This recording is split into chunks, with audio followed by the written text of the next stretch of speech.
Hi, guys. This is a bonus, guys. This is no structure today. We just realized that we don't just read the books that we're talking about. Yeah. And there's also so much drama out in the book world. And like, we don't get to talk about it, but we talk about it to each other. So we wanted to talk about it with you. Well, because I think like when you're a book reader, like you obviously we read kind of, I mean, we talk. We are mood readers. We talked about this in the New Year's episode. We are mood readers to the point where I'll text Dayelle and be like, I can't pick up a book right now. Yeah. What the freak is happening to me? Yeah. So we're going to talk about this stuff and our feelings, and then books that we're reading, maybe books we want to read, maybe books that are coming out, and also books that we got and are terrible.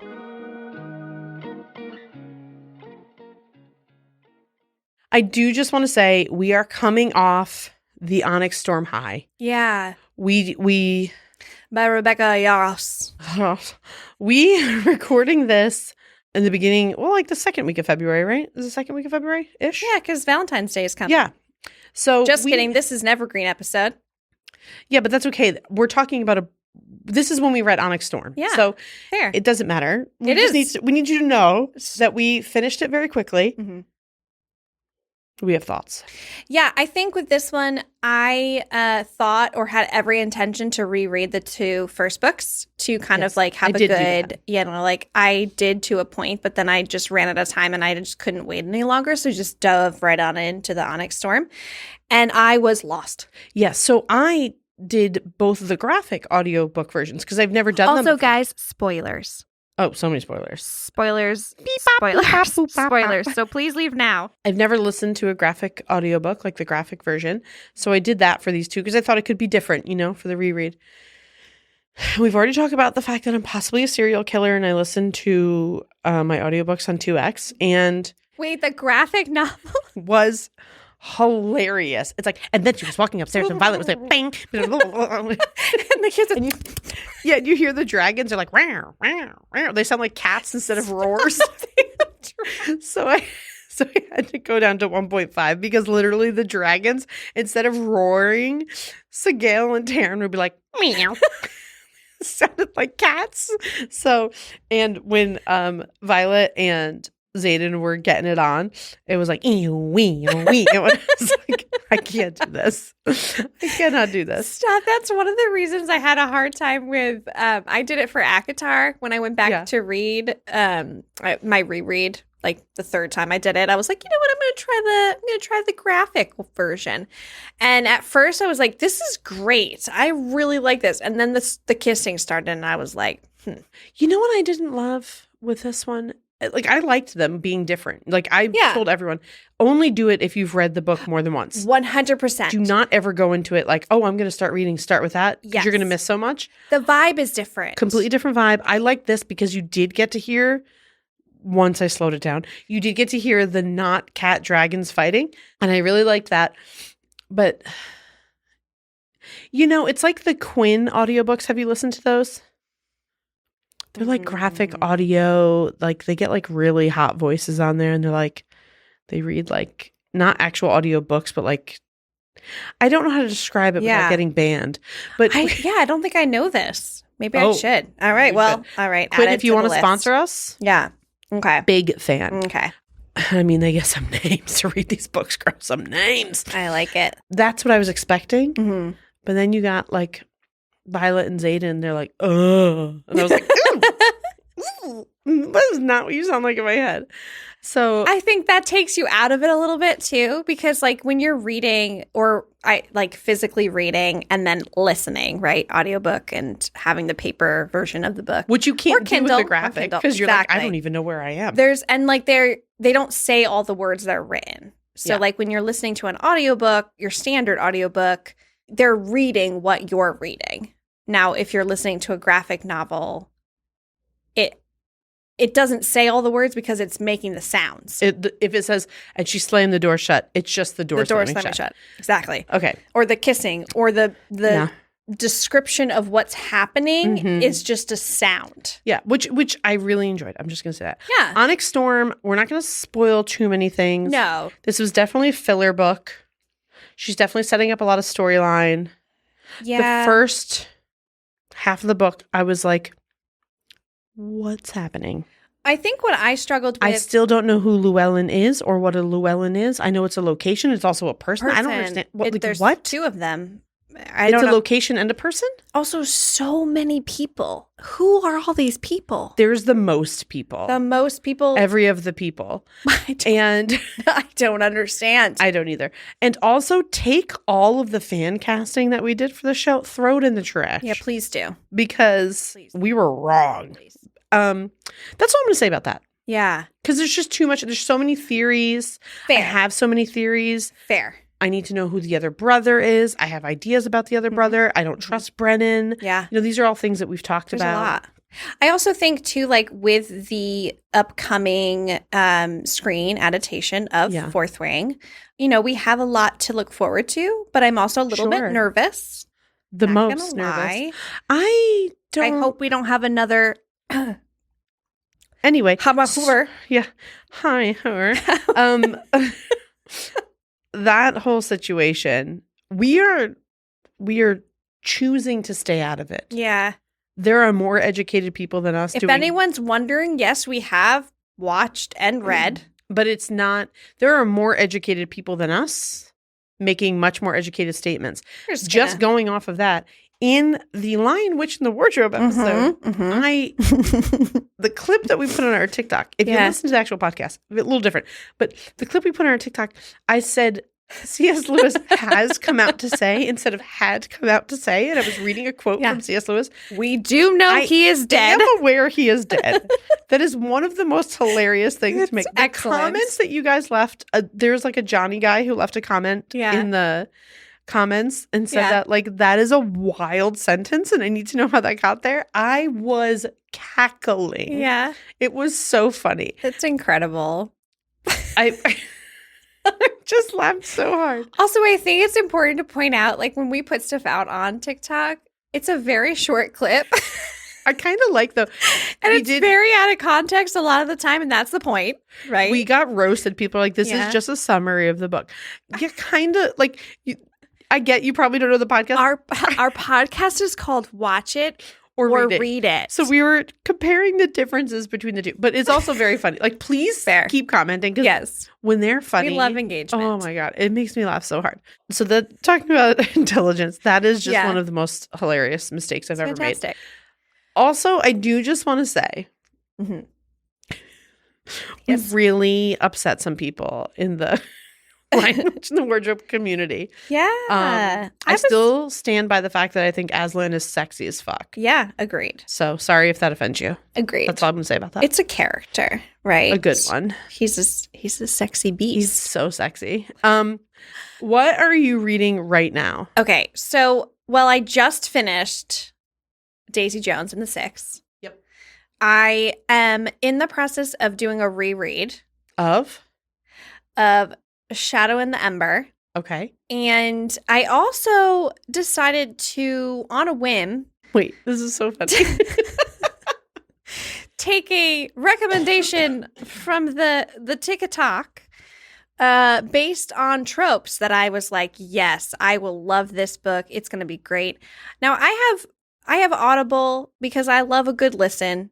I like to listen while I'm cleaning, whatever, doing house stuff, And I decided that I would just buy it. I have a bunch of credits, but I was like, I don't want to waste my credits. I'm going to buy this book. How many US dollars did you? It was $17.99. I am the most embarrassed for you for this book. And maybe I don't say what.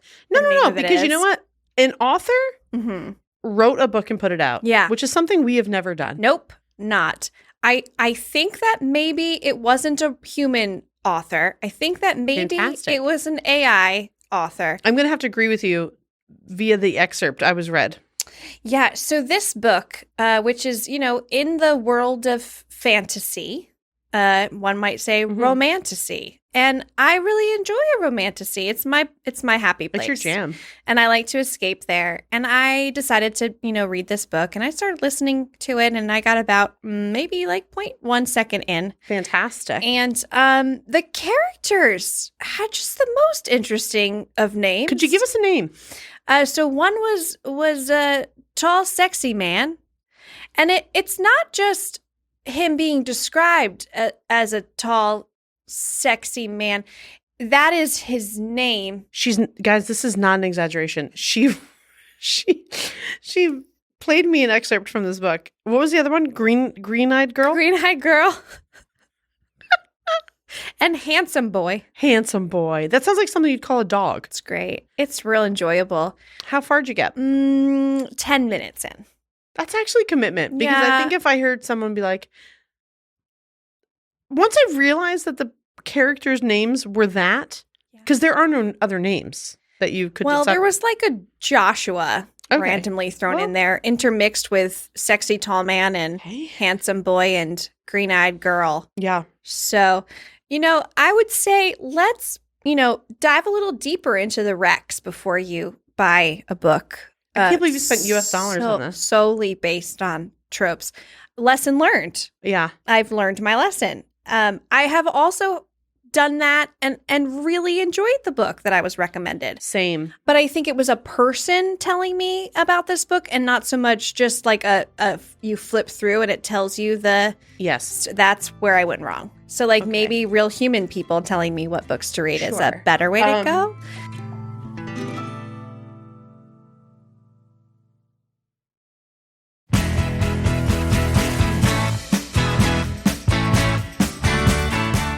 Okay. So what are you? What's on your to be read? A friend of mine that we may have on as a guest in the future. She wrote a book called Sweet and Low, based in Nashville, where she lives, and it's a cute little romance book. So I was like, I'm going to reread that. I read it when it first came out, so I reread that. It's a very quick, adorable read. I reread that in like a day because I needed to scrub my eyeballs. Yes. From the universe right now, and I've been telling you, I'm dying to do a Throne of Glass reread. Yeah. So I started that yesterday. Which is no small undertaking. No, but it is one of my favorite series in the history of all time, in the history of ever, of all books, in the history of life. And it's understandably so. I love it the very most and best. So I just needed something to escape and feel happy about. And also I feel like because I read Throne of Glass first. Mm-hmm. You read ACOTAR first. Mm-hmm. So ACOTAR was your back my into happy the world. Place. Yes. Yeah. And Throne of Glass is mine. And then I read ACOTAR, and then after 84 to 92 business months, I finally got into Crescent City, which I've adored. I loved Crescent City. But now learning that they're all in the same universe, I'm doing a reread. And I've also since learned that Sarah J. Maas might be a wee bit problematic.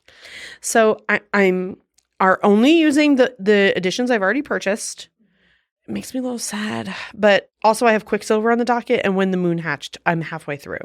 Yeah, I so Quicksilver I read really quickly. It was like a 1.5 day read for me. I devoured it.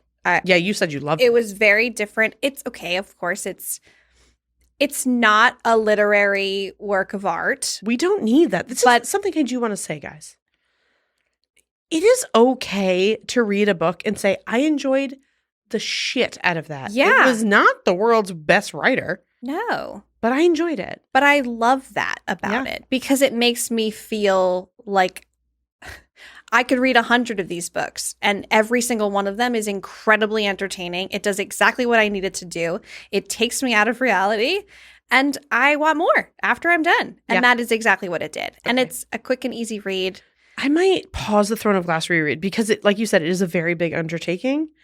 Here's my problem. I want to reread it so freaking badly, but I swear to God, the world is on fire and I cannot pay attention enough. Yeah. And I just finished the third Gilmore Girl. Yeah. Which was really adorable and I love it. It's the actress that played Emily in Gilmore Girl. It's her like biography and it's really well done and she's adorable and I love her the most. But it felt too real because it's a real person's life. So I want to get out of the universe, which the Fourth Wing reread did. But then it's a little bit of a hangover after you're done with that one. Because it felt so stressful. Like I had to finish it because I didn't want anything to get spoiled for myself. Same. And like I just felt stressed as hell. That happened to me with Fourth Wing. I know. And then with Iron Flame, the whole time I read Iron Flame, I knew what was going to happen. And so there was this like need to get to that point. I didn't know who it was happening to, but I knew something was going to happen. And it was just, it didn't ruin it. Obviously, I read the whole book, but I definitely had that like, I need to get to the part where I know this is going to happen. And so it kind of took me out of it a little bit. I had a hard time focusing on certain storylines because I really was like just waiting for the shoe to drop. This is why books are so important, because I know that if I can get into it, it will turn my brain off the way I need it to. Mm-hmm. But then what happens is my brain is so turned off. Yeah. It's like shocking to rejoin the real world. Well, you know what I also struggle with, and I don't know if we've ever talked about this. I really struggle with, after I've really binge read a lot of different books, then I have a really hard time finding anything that like fills that void. Yeah. Besides reading just another book. But sometimes my eyes get so tired that like physically they can't read anymore. And so then I kind of shift over to Audible or audiobooks. And but at the same time, like sometimes my brain just needs like a break and I just want to watch something that's like a book, but there's like nothing to watch. And so I have this like, okay, well then I'm just going to dive back into a book. We're rewatching Parenthood together right now. Yeah. And that's really fun. Mm-hmm. I enjoy it. Me too. I think it's one of those shows that... It's very human. It's very real. It is. It's like wholesome. It is wholesome, you know? In like a not wholesome way. Like real life problems happen. Yeah. And I think what's really... acting is so good. The acting is really good. We obviously love a Lauren Graham, you know, anything. I love Zeke Braverman. Yeah, and I think like the whole concept of the show is just kind of what we need right now.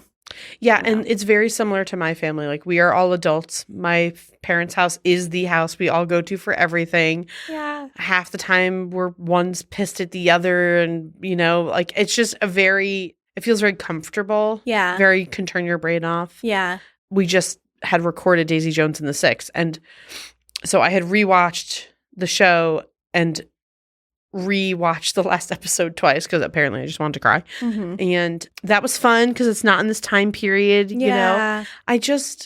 Well, I think we have a lot to look forward to because there's a lot of adaptations that are coming out. That's very true. Stuff that has already been done but is being redone. So I don't know that we actually touched on it a ton, but for Narnia, Greta Gerwig is coming out with her version. I know, I cannot wait. It's already in the works. I believe that they started already filming it. I don't know how far they are.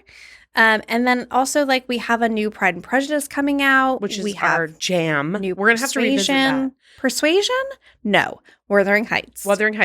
But we are going to revisit the new Pride and Prejudice when that comes out. And also, to all the people that commented that Magician's Nephew is your favorite book in the Chronicles of Narnia series, I haven't read that since I was younger. And it kind of, like, got me the spark of, like, I want to reread all the books again. Yes. And that book was not published first. It was just pushed to the front of the series chronologically. Yes. By the publisher. So after, yes. So I do want to reread all of those. And maybe I will because come on. Well, I read it in an afternoon. I actually have never read that book, but I heard that it helps explain a lot more of the storyline. Yeah, everybody was saying it's their favorite book. So I think I'm gonna do that. Yeah. Here I am saying I'm gonna read 400 books.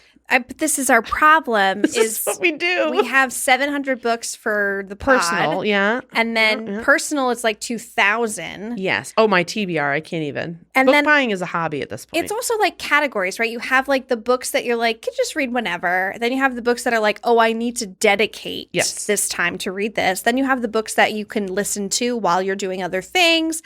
It's kind of like putting on a show that you don't really need to pay attention to while you're doing other things. That's what I do with some books. Yes. That's what I do with autobiographies and biographies because more often than not, they are narrated by the person. Oh, interesting. So I listen to them a lot while I'm doing other things. Like Pamela Anderson's is great. She reads it. Despair I loved. That's like Prince Eric. And I like when it's in their voice because I feel like they're telling me their life story without an interviewer interjecting and like pushing the questions. So I really like that. I like to listen to those. One thing I will say though, that I have not been enjoying. Obviously, we're entrenched in book talk, both of us. There are some really great indie authors out there that are just doing their damn thing. Yeah. And some people in book talk are really just being savages. Like we just said, yes, maybe the book that we're reading is not for us, but if somebody is going to write a book, get it published, and do the damn thing, you don't have to read the book. You don't have to like the book, but you also don't have to like tear the person apart. Your cover looks like shit. And like book talk has been a little toxic lately. Yeah, you don't have to blast it. It feels like it goes through phases. I feel like you hit like a weird side of book talk at times where you're right. It could just be my For You page too. I think too, people are just very quick to anger these days. And I think like they're looking for things that they can pick apart so that they don't have to pick apart maybe stuff in their own life. Or everything else that's happening. Right. Yeah. And so like it's, it's the internet. It doesn't matter, right? Like it's one of those things where like I can say whatever I want because it's the internet and these aren't real people. And it's like, oh no, this is a person who has feelings. Also, in that same vein, give us recommendations in the comments. Like we want to know what you guys want us to cover and we will do it. Fair. And actually, even if it's off the wall, if you're like, there's no way they would do that. Let me see if I can find this. Somebody did actually recommend a book for us to read. Let me see if I can find it. Oh, this is the book. Okay. So I've not heard of this. It's called Glass Castle. I've never Glass Castle heard of it. But also any other suggestions you have, shoot them to us because we'll do them. Yeah, and even if you're like, oh, this isn't their genre. Yeah, we will do it. Exactly. And I was gonna say, like, I recently discovered, like, as I'm like, bored and watching shows or stuff on the weekend, I discovered a couple shows that have just kind of like been around for a while, but they're based on books.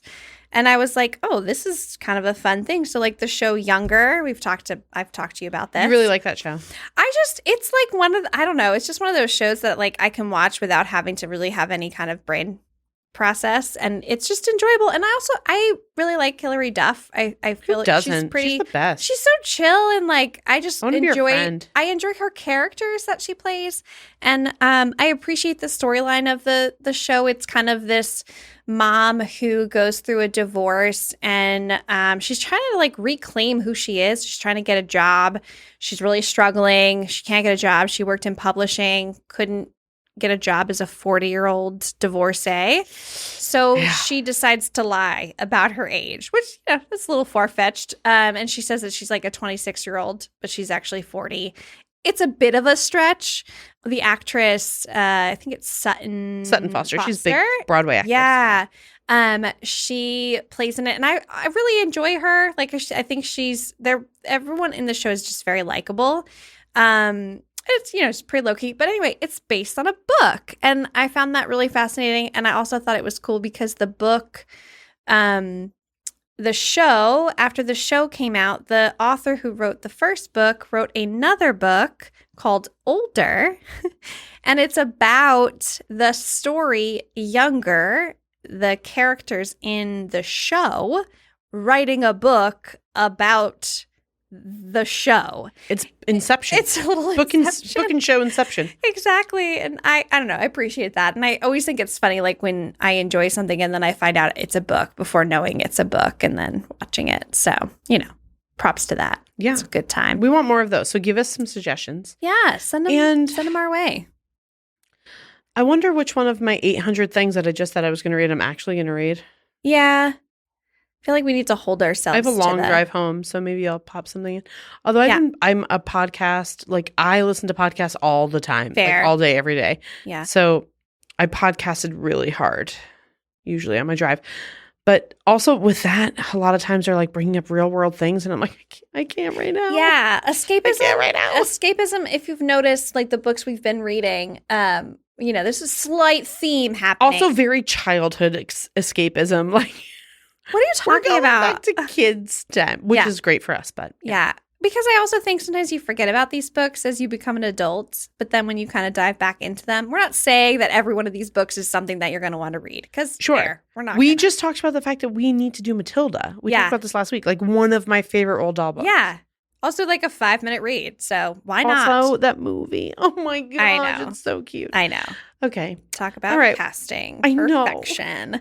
All right, guys. This was fun. We're going to do these more, just like talk about what we're reading. Also, if there's like a, hey, we want you guys to weigh in on this. Yeah. Just send it to us in the comments or a message or something.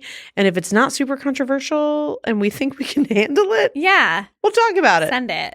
We can also try. Yeah, exactly. We will try. We're mood readers. So I am a mood reader very, very specifically. I have a hard time diving into something unless I'm like definitely in the mood. But I will admit, perfect example of that is Daisy Jones and the Six. I'm so proud of you. I was definitely like, oh man, I don't really want to read that. It sounds like not a book I would be into. And you're like, girl, read it. And I was like, no. And then I did. Bam, bam, bam. And she loved it. Obviously. But you'll hear more about that in the episode. Actually, you've already listened to that episode. You heard that episode. Yeah, exactly. So you got to hear how much she loved it. Exactly. And I truly. And also go Reese's Book Club because she picked it up. She did pick it up. And that's how it became a show. Yeah. All right, guys. So we'll do this again. Yeah. Until next time. Bye.